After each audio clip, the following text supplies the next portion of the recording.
Hello, Chaz Marler from Pair of Dice Paradise with the next installment in my Meeples For Sheepish Peoples series, discussing the social activity of board games in the lives of people who aren't necessarily socially outgoing. Well, last time we spoke about arriving when a small to medium-sized convention opens its doors in order to be there when gaming groups are formed.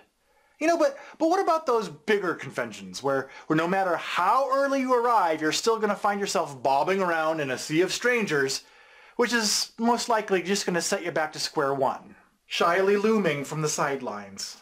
In those situations, I usually just end up trudging around the open gaming rooms, just hoping someone will say, "Hey, you totally don't look like a serial killer. Come join us for a game." But that rarely ever happens. The join us for a game part, I mean. The you don't look like a serial killer part, fortunately happens quite often.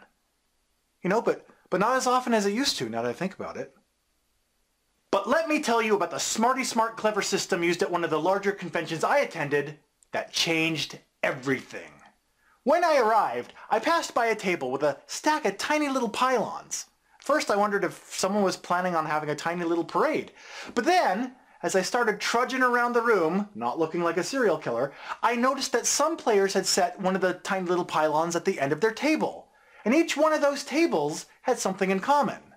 They were all looking for players. Once the group had acquired enough players to fill their available seats, they took down the tiny little pylon. Oh, I loved the idea so much that I took the liberty of donating a stack of tiny little pylons to my town's annual convention. They graciously accepted the helpful gift, completely unaware that I was actually donating the comforting cones solely for my own selfish anti-anxiety purposes.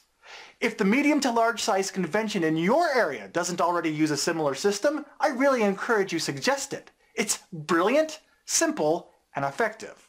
And best of all, it takes a lot of the anxiety out of approaching a table to ask if you can join their game. All right. But what if you're not in the mood to wander the open gaming area hunting for orange cones of awesomeness? Well, next time we'll talk about going in with a game plan. Literally.